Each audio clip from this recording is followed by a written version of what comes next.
Dernière partie donc, de cette émission. Romain Detellier est avec nous, PDG de Arc Industrie. Bonjour Stéphane, merci de m'accueillir. On est où avec Arc Industrie, Romain ? À Voiron, vous avez déjà accueilli du monde de Voiron la semaine dernière, à côté de Grenoble, en Isère. Alors ça, je vous le dis, ça c'est une attachée de presse qui fait bien son boulot à mon avis, non ? Excellente. Excellente, voilà. Un duo magique. Un duo magique, voilà, qui sont près de Grenoble. Mais moi j'aime bien leur rendre hommage, rendons-leur hommage, parce que c'est ce truchement, c'est ça le terme exact, ce truchement qui vous permet à vous d'arriver jusqu'à moi. Sans ça, j'ai aucun moyen. On peut les citer alors, label RP. Label RP, ben voilà, on va les citer. Voilà. Alors, j'ai écrit, donc là, dernière partie de cette émission, c'est combat d'entrepreneurs, t'inquiète pas là, mais j'ai écrit... non. Je suis sûr. L'industrie, une affaire humaine. Alors c'est ça, aujourd'hui la vision de l'entreprise qui a été construite par l'ensemble des salariés, c'est faire de l'aventure humaine l'âme de l'industrie du futur. Donc qu'est-ce que ça veut dire ? C'est déjà une vision. Comment est-ce qu'on construit une vision quand on est une PME d'une vingtaine de salariés ? Que tu as repris toi, c'est d'ailleurs... J'ai repris en 2016. 2016. J'ai racheté en 2016.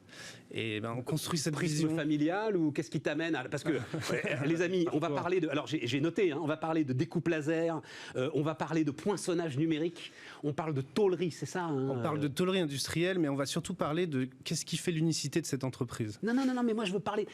Le métier de chaudronnier, par exemple, c'est dans ta boîte. Ça fait partie des métiers qui sont présents chez nous. Et tu sais, ça, c'est un truc, j'avais découvert... Tu discutes avec des gens qui connaissent un peu l'économie, etc. et tout, et à un moment, tu dis, tiens, c'est l'un des sujets de l'industrie française, pénurie de chaudronniers. Et le mec éclate de rire. On fait plus de chaudron. C'est-à-dire qu'en fait, non, mais c'est-à-dire, c'est un métier fondamental. Ce sont les architectes du métal. Moi, j'ai réussi à le définir comme ça. Ça te plaît un petit peu ? C'est-à-dire, ils connaissent toutes les résistances de tous les métaux pour pouvoir essayer de faire des formes. C'est ça un peu. Hein Aujourd'hui, moi je présente souvent le métier de la tôlerie. On travaille de la tôle à plat, de la tôle en différents alliages, de l'acier, du titane, etc. Et on fait de l'origami avec.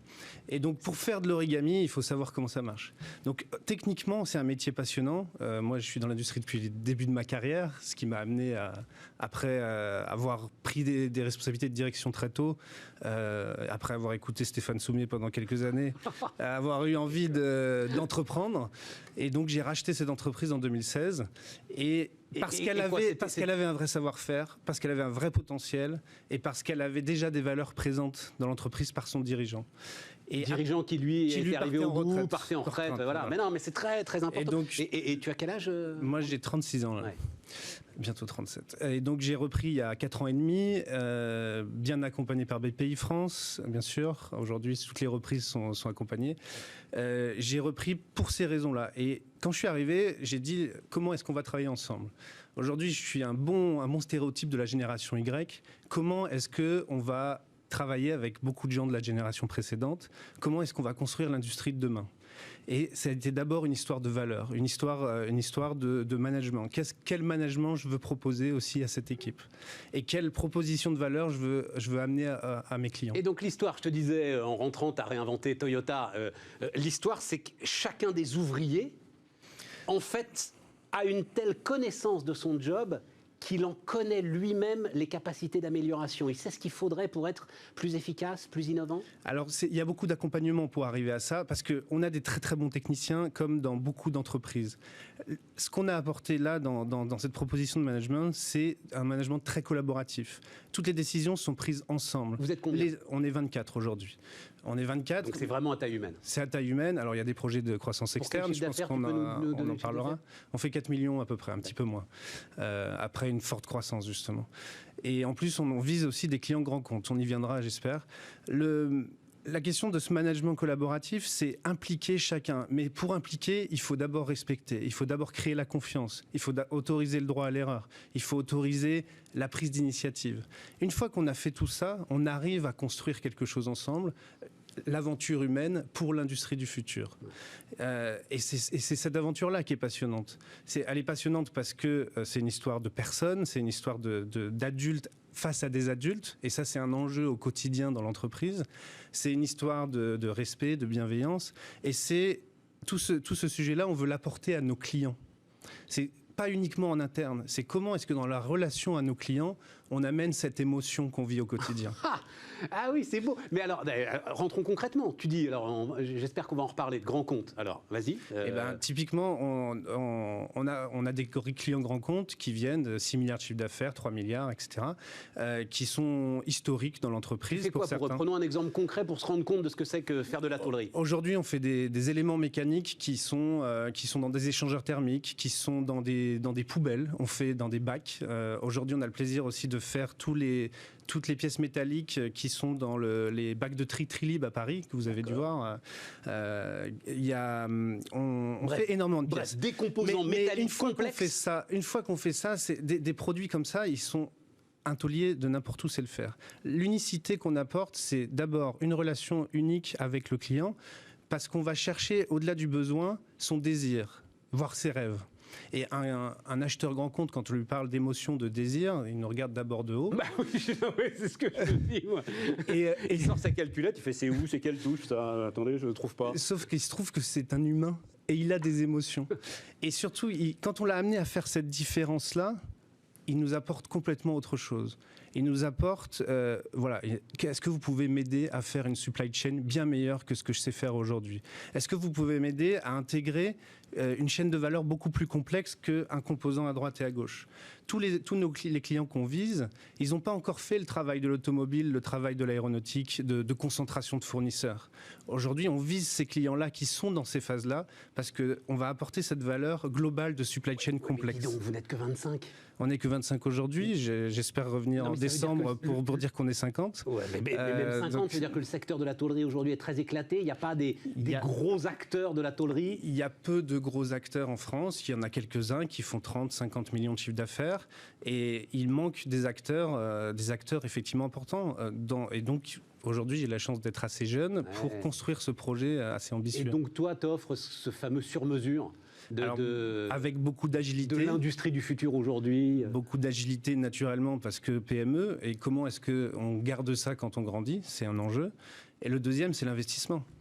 Demain, on doit investir. En 4 ans, on a investi 4 millions d'euros. C'est énorme pour la taille de notre entreprise. Ah bah oui, tu nous as donné ton chiffre d'affaires, effectivement. Voilà, oui, chapeau, 1 million par an en 4 ans. Digitalisation, bien sûr, robotisation, automatisation. Ces trois axes, ils sont clés pour construire l'industrie du futur. Tu dis agilité PME. Ça veut dire que, mais on revient à ce par quoi tu commençais, et de toute façon... My business is people, comme disait l'autre. En l'occurrence, Henri Lachmann, patron de Schneider Electric, voilà, que j'aime citer. Basé à Grenoble. Absolument, très très important à Grenoble. Ça veut dire qu'il faut quand même que les gars, ils acceptent parfois des intensités de travail. En fait, parce que tu n'as pas les moyens de faire tourner des équipes si tu as une grosse commande, si tu as justement à un moment un gros client qui dit il faut le faire maintenant, il faut le faire tout de suite. Mais c'est là tout l'intérêt de cette proposition de management. C'est créer de l'engagement. C'est créer de l'engagement, mais de l'engagement respectif. Moi, je leur dis pas, il faut que vous bossiez et que je gagne de l'argent. Je leur dis comment est-ce qu'on crée de la valeur ensemble et que demain, on se la partage. Donc, l'engagement est lié. Comment est-ce que la décision d'investissement, on la prend ensemble? Parce que moi, j'ai des idées, mais vous en avez d'autres, vous connaissez bien votre métier. J'ai plus d'opportunités pour faire de la veille technologique. Mais demain, vous y allez aussi. Depuis 3 ans, tous les salariés sont invités à aller sur les salons industriels Lyon-Paris. Et les techniciens, c'est une journée de travail. C'est une journée de travail, de visite. Ils font ce qu'ils veulent sur le salon, bien entendu. Mais elle est offerte. Il devait y avoir un grand salon industriel à Villepinte, là, qui a été annulé, auquel j'aurais été ravi de participer d'ailleurs. Global Industrie, j'y suis toujours. En plus, JL Event, ça fait un truc formidable depuis 4 ans. Donc à Lyon d'ailleurs, le prochain, je crois. Le prochain sera à Lyon, du coup. Donc là, tous les salariés iront. Tous les salariés qui veulent, ils vont, puisque c'est aussi la base du volontariat. Donc une fois qu'on a créé ça petit à petit, on crée de l'engagement. Et oui, pendant le Covid, on a eu des clients qui nous ont dit on a besoin de vous pour faire des poubelles dans les hôpitaux. Il fallait faire des pièces métalliques spécifiques sur les bacs dans les hôpitaux. On a appelé 5-6 opérateurs, on a dit est-ce que vous êtes disponible malgré les risques. On a mis en sécurité un certain nombre de choses. Oui, on y va, on y croit. Et dans 2000 m², quand vous êtes 5, le risque il est quand même relativement limité. Tout à fait. Et donc ils ont fait ça pour ce client. mais pas parce qu'on les a forcés. Un mot, Romain, parce qu'il nous reste 1 minute, et puis oui, ravi, tu reviendras effectivement à la rentrée, si jamais, mais même si vous n'êtes pas 50 d'ailleurs, parce qu'il y a toutes ces questions, c'est la grande question du moment sur la réindustrialisation, etc. Et tout, donc j'aimerais bien entendre ton point de vue. Non, parce que j'ai vu que tu t'es lancé dans des bornes de gel hydroalcoolique. Oui, on a saisi des opportunités aussi avec... donc il faut bien se rendre compte, en fait, ça va être des éléments permanents qui vont être, je ne sais pas, à l'entrée des grandes entreprises, à l'entrée... C'est personnalisé, donc on offre la possibilité aux gens de mettre leur logo sur la borne. Ça marche à pédale, c'est très simple.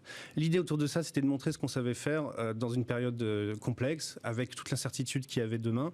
Mais notre métier, il n'est pas là. Notre métier, il est vraiment autour de cette supply chain et du design to cost. Quand on vise des grands comptes, il faut apporter des solutions en permanence.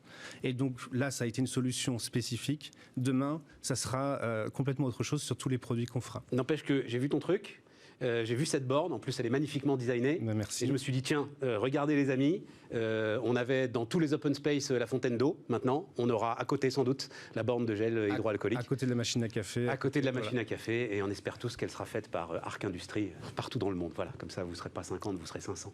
Avec Romain, merci infiniment, merci à bientôt les amis, Bismart l'émission, on se retrouve demain.